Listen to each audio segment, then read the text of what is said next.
देखो भाई, पहले ही बता रहा हूँ, आज इस वीडियो में भर भर के मसाला है, तो ये वीडियो को तो आप जरा भी मिस नहीं कर सकते। और मेरे रेसलमेनिया जाने की अपडेट कल आ जाएगी ब्लॉग चैनल के ऊपर, तो वो मैं आपको बता देता हूँ सारी इंपॉर्टेंट बातें उसके अंदर। तो सबसे पहले शुरुआत करते हैं स्मैकडाउन की व्यूअरशिप के साथ में, कि अब जो फॉल आउट था विंस मैकमैन के रिटायरमेंट का, उसके बाद हो सकता है काफी सारे लोगों ने शो को ट्यून करने के लिए देखा होगा क्या ऐसा था। तो वाकई में ऐसा था, क्योंकि लास्ट वीक से जो नंबर्स हैं वो ऑलमोस्ट 10% बढ़ गए, और इस हफ्ते की जो स्मैकडाउन की ओवरनाइट व्यूअरशिप आई है वो है 2.17 मिलियन व्यूअर्स। तो ये तो ऑब्वियस सी बात थी कि ये चीज़ होनी थी। इवन गाइस, मैं आपको यही बताता हूँ कि ज़्यादा लोग विंस मैकमैन की नेगेटिव चीज़ों के बारे में बात ना करें, पॉसिबली इसलिए भी इस चीज़ को अनाउंस किया गया स्मैकडाउन से ठीक पहले कि उसके बाद स्मैकडाउन होनी है, तो मामला जो है थोड़ा सेटल हो जाएगा। क्योंकि आपको पता है थिंग्स यहाँ पे विंस मैकमैन के बारे में सही नहीं थी। अभी विंस मैकमैन के बारे में बहुत सारी बातें इस वीडियो में, तो लास्ट तक इसको देखना। बेली ने अपने ट्विटर अकाउंट के ऊपर इस वाले पिक्चर को पोस्ट किया हुआ है, एंड ये विमेंस टैग टीम चैंपियनशिप जीतने के बाद की पिक्चर है, जब पहली बार women's tag team championship introduce हुई थी एलिमिनेशन चैम्बर 2019, आपको याद होगा। यहाँ पे आप देख सकते हो, ये इससे पहले photo I don't think so पहले इंटरनेट के ऊपर कभी पोस्ट हुई है। साशा बैंक्स एंड बेली गले मिल रहे हैं विंस मैकमैन से, और अगर मैं गलत नहीं हूं तो विंस मैकमैन यहाँ पर इमोशनल नजर आ रहे हैं। तो ये वही चैंपियनशिप है जिसका हाल अब ऐसा हो रहा है कि इसको रिटायर करने की बारी आ रही है। तो कैसे थिंग्स चेंज हो जाती हैं डब्ल्यूडब्ल्यूई के अंदर, वो हमको पता लगता है। एंड बेली ने इस पिक्चर को पोस्ट किया है, डेफिनेटली विंस मैकमैन के साथ है, तो अभी वो जो रिटायर हुए हैं तो उस चीज़ को लेके उन्होंने ये किया था। बट कितना अजीब है भाई, ये चैंपियनशिप के लिए पीछे ही अभी इतने पंगे चल रहे हैं साशा बैंक्स एंड नेओमी। तो कब डब्ल्यूडब्ल्यूई के अंदर क्या से क्या हो जाए, आप इसके बारे में कुछ भी नहीं कह सकते। नेक्स्ट गाइस, हम बात करते हैं ट्रिपल एच के बारे में, जिनको ईवीपी का रोल मिल चुका है, जो कि टैलेंट रिलेशन को देखेंगे, इस टैलेंट्स को बाहर से अंदर लेके आने के बारे में। तो अब ट्रिपल एच का क्या रोल होने वाला है डब्ल्यूडब्ल्यूई के अंदर, ये चीज़ जब मैं आपको बताऊंगा तो आप और खुश हो जाने वाले हो कि क्रिएटिव चीज़ों के अंदर भी ट्रिपल एच का इनपुट अब आपको आगे से डब्ल्यूडब्ल्यूई के अंदर देखने को मिलेगा। तो ये काफ़ी अच्छी बात है, स्पेशली उन लोगों के लिए जिन्होंने एनएक्सटी को शुरुआत से ही पसंद किया था, जब से ट्रिपल एच ने उसको ऐसे कंट्रोल करना शुरू किया था। तो अब आपको डेफिनेटली ऐसी चीजें देखने को मिलेंगी डब्ल्यूडब्ल्यूई के अंदर, जो कि मतलब मैंने ट्रिपल एच को ऐसे देखा जो हमेशा बिजनेस के हिसाब से अच्छी भले ही ना हो, लेकिन फैंस को एंटरटेन करने के हिसाब से हो। जैसे रोमन रेंस एंड गोल्डबर्ग, वो बिजनेस के हिसाब से ही पूरा मैच हमेशा बनता है। हाँ, एंटरटेनमेंट भी उसमें रहता है, कुछ क्रिटिक्स के लिए रहता है, कुछ सच में उनके जो डायहार्ड फैंस हैं उनके लिए रहता है, लेकिन अब आपको जो कंटेंट है वो कुछ अलग टाइप का देखने को मिलेगा। तो आप ये एक्सपेक्ट कर सकते हो अब ट्रिपल एच के ईवीपी वाले रोल होने के बाद भी, क्योंकि क्रिएटिव चीज़ों में भी हमको बहुत ज़्यादा जो है ऐसे डब्ल्यूडब्ल्यूई के अंदर वो हेल्प करने वाले हैं। तो अब देखते हैं क्या एक्चुअल में हम एक डिफरेंस महसूस कर पाते हैं विंस मैकमैन के रिटायर करने के बाद। आई थिंक ये 1-2 महीने के अंदर हमको पता चल जाएगा, फिर हम इसके बारे में और अच्छे से बात कर सकते हैं। ब्रॉक लेसनर कैसे डब्ल्यूडब्ल्यूई के शो में दोबारा से वापस आ गए, तो ये स्टोरी गाइस बिल्कुल रियल है। मतलब बहुत सारी डर्ट शीट्स ने इस बात को रिपोर्ट किया था कि ब्रॉक लेसनर चले गए, लेकिन फिर ब्रॉक लेसनर आ गए, तो फिर कुछ स्पेकुलेशन ये भी है कि हो सकता है ब्रॉक लेसनर कभी गए ही ना हो। तो गाइस ऐसा नहीं था, ब्रॉक लेसनर एक्चुअल में पिस्ड ऑफ होकर वहां से चले गए थे, लेकिन ये टाइम भी आ चुका है कि ब्रॉक लेसनर वापस कब आए थे। तो जब टाइम स्मैकडाउन के खत्म होने से पहले 1.5 घंटे का था, यानी कि 8:30 बज रहे थे, स्मैकडाउन शुरू हुए आधा घंटा ही हुआ था, तब जो है ब्रॉक लेसनर वापस से बिल्डिंग में आ गए थे। तो इस तरीके से जो है उनका वापस आने का सीन हो गया, और ये चीज पर प्रेज भी किया जा रहा है ब्रॉक लेसनर को। मतलब एक तरफ तो कुछ लोग नेगेटिविटी फैला रहे थे, हेट दे रहे थे ब्रॉक लेसनर को कि यार ये कैसा बंदा है, ये अपने काम पे ही शो अप नहीं करता, लेकिन फिर बहुत सारे लोगों ने उनको प्रेज करने भी शुरू किया कि चलो ब्रॉक गया लेकिन वापस तो आया। जैसे साशा बैंक्स से नेओमी नहीं आई थी, तो उस चीज से वो कंपेयर कर रहे थे, जबकि उनकी स्टार पावर भी ज्यादा है। खैर, ब्रॉक लेसनर के बारे में ज्यादा कोई सवाल उठा नहीं सकता, क्योंकि जब वो बिग मनी गाय हैं तो फिर क्या ही उनके बारे में कोई कुछ बोल सकता है। इसलिए मेरे ख्याल से ब्रॉक लेसनर को ऐसे ज्यादा क्रिटिसिज्म वगैरह फेस करना नहीं पड़ता, क्योंकि सबको पता है इसको बोल के फायदा तो है नहीं, क्योंकि हमारी बातों से इसको घंटा कोई फर्क नहीं पड़ता। अगली स्टोरी की तरफ गाइस हम चलते हैं, और ये भी डिटेल सामने आई है कि विंस मैकमैन ने कब इस बात का डिसीजन लिया कि वो रिटायर हो जाएंगे अपनी ये डब्ल्यूडब्ल्यूई से सारी ड्यूटीज से। तो ये जो डिसीजन है वो स्मैकडाउन से कोई 5 घंटे पहले का नहीं था, वैसे तो अनाउंस हुआ था, लेकिन ये चीज़ विंस मैकमैन ने 1 हफ्ता पहले 10 दिन पहले डिसाइड कर ली थी, और ये चीज़ उसी टाइम पे फाइनलाइज हो गई थी कि अब जो डब्ल्यूडब्ल्यूई के अंदर को सीईओज होने वाले हैं वो स्टेफनी मैकमैन और निक खान होंगे। तो ये लास्ट मिनट वाला कोई डिसीजन नहीं था, विंस मैकमैन इसको कंसिडर कर रहे थे। 10 दिन पहले, 1 हफ्ता पहले उन्होंने प्लान बना लिया, और उसके बाद उन्होंने सही टाइम देखा, और उसके बाद इस चीज़ को उन्होंने पब्लिकली अनाउंस कर दिया। अब एक और रीज़न भी सामने आ रहा है कि क्यों विंस मैकमैन ने अपनी इस पोजीशन को छोड़ा, जबकि हमको तो ये लगता था कि भैया विंस मैकमैन ऐसा बंदा जो कि इस पोजीशन को कभी भी नहीं छोड़ने वाला। तो बहुत सारे लोगों के अकॉर्डिंग अभी और भी ज़्यादा बुरी से बुरी चीज़ें, एलिगेशंस विंस मैकमैन के बारे में सामने आने बाकी हैं, और इससे कि डब्ल्यूडब्ल्यूई की इमेज पर कोई ज़्यादा फर्क ना पड़ जाए, तो उन्होंने अपना पहली पत्ता जो है डब्ल्यूडब्ल्यूई से काट लिया। अब ये देखा जाए तो विंस मैकमैन का बहुत सही डिसीजन है, क्योंकि अगर किसी कंपनी का कोई ओनर के बारे में हमको ऐसी चीज़ सुनने को मिली, ओनर के बारे में, तो अगर उसके बारे में ऐसे एलिगेशन लग रहे हैं तो उसकी पूरी इमेज खराब होती है, लोग उस प्रोडक्ट को बॉयकॉट करना शुरू कर देते हैं उसकी वजह से। जबकि चीज़ वो एक के साथ हुई है, लेकिन उसका खामियाजा हर किसी को भुगतना पड़ता है। वो होता नहीं किसी घर में कोई प्रॉब्लम वाली बात हो गई तो फिर वो पूरे घर के बारे में बातें होने लगती हैं, ऐसा कुछ है। तो इस वजह से जो है बहुत सारे लोगों के अकॉर्डिंग विंस मैकमैन वाला डिसीजन लिया है। अब आपके अकॉर्डिंग क्या ऐसा है मुझे आप लोग बताना कमेंट सेक्शन के अंदर। शेन मैकमैन के बारे में भी आपको मैं बता देता हूं, तो पीडब्ल्यू टॉर्च के अकॉर्डिंग शेन मैकमैन आपको वापस से बहुत जल्दी डब्ल्यूडब्ल्यूई के अंदर देखने को मिल सकते हैं।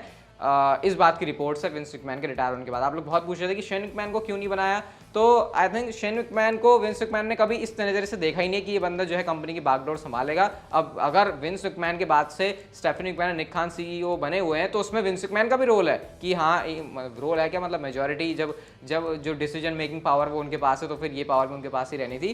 तो शेन मैकमैन को इतना कोई खास पसंद नहीं है जब डब्ल्यूडब्ल्यूई बिजनेस चलाने की बारी आती है। तो ये वो रीज़न है, क्योंकि आप में से बहुत सारे लोग कह रहे थे कि भाई लड़का है तो लड़के के हाथ में थमाना चाहिए था, तो ये वाला कल्चर वैसे भी वहाँ पे ज़्यादा है नहीं।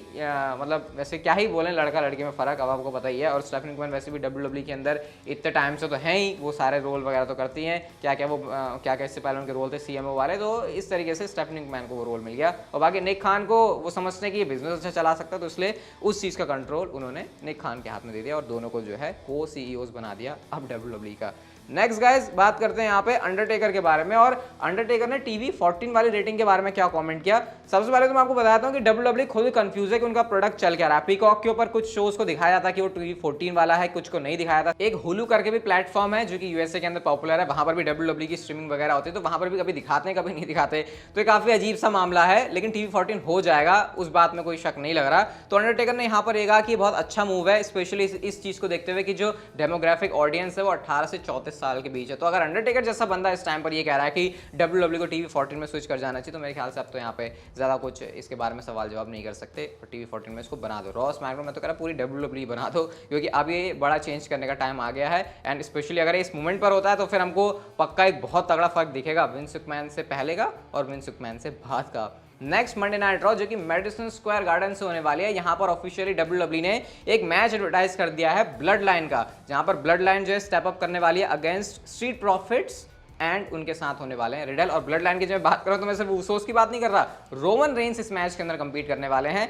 पॉल हेमन ने इसके ऊपर रिएक्ट भी किया और वो कह रहे हैं this Monday night a truly historic night at the world's most famous arena the garden, where will you be when Madison Square Garden acknowledges our tribal chief. तो ऐसे करके वो जो है हाइप कर रहे हैं रोमन रेंस की अपीयरेंस को। नेक्स्ट मंडे नाइट में रोमन रेंस आ रहे हैं। अब भाई अगर यहाँ पे अब ब्रॉक लेसनर नहीं आया तो फिर बस हो गया, फिर इसके बारे में मुझे कुछ नहीं कहना, ठीक है। तो कल अगली मंडे नाइट रॉ के एपिसोड का वेट करते हैं। रोमन रेंस रेसल करेंगे मंडे नाइट रॉ पर, तो वीकली शो के ऊपर रोमन रेंस रेसल कर रहे हैं। आई थिंक वो भी अपने आप में एक बहुत बड़ी बात है। सिजारो क्लॉडियो की बात करें तो उन्होंने वर्ल्ड चैंपियनशिप अपने करियर के अंदर पहली जीत ली है जब वो ROH के वर्ल्ड चैंपियन बन गए। तो ये काफ़ी जो है अच्छी न्यूज़ है सिजारो के फैंस के लिए, क्लॉडियो के फैंस के लिए। वैसे अब क्लॉडियो के नाम से हम उनको बोलें तो ज़्यादा बेटर रहेगा, क्योंकि उनका जो इन रिंग नेम है वो वही हो चुका है। तो ये सिजारो के लिए आज काफ़ी अच्छी बात है। वैसे 18 साल पहले ये भी स्टार्ट देखा मैंने कि 18 साल पहले सिजारो ने अपना जो है डेब्यू किया था ROH के लिए, 18 या 19, और अब जाके उनको जो है चैंपियनशिप मिली है ROH की। तो ये उनको कॉन्ग्रेचुलेट करने का टाइम है। और बाकी अगर आप कुछ कहना चाहते हो सिजारो के बारे में तो आप लोग मुझे कमेंट सेक्शन के अंदर बता सकते हो। हम चलते हैं गाइस हमारी आज की नेक्स्ट एंड फाइनल स्टोरी की तरफ, जो कि आपको काफ़ी ज़्यादा खुश कर सकती है और इवन नाचने कूदने उछलने को भी मजबूर कर सकती है। अब देखो बहुत सारे डब्ल्यूडब्ल्यूई के अंदर ऐसे सुपरस्टार्स गए हुए हैं, डब्ल्यूडब्ल्यूई से गए हुए हैं, मतलब जिनको ये बात पसंद नहीं आती थी जिस तरीके से विंस मैकमैन के अंडर में सारी डब्ल्यूडब्ल्यूई चलती थी, वो पूरी प्रोसेस ही उनको समझ नहीं आती थी, वो उनको अच्छी नहीं लगती थी।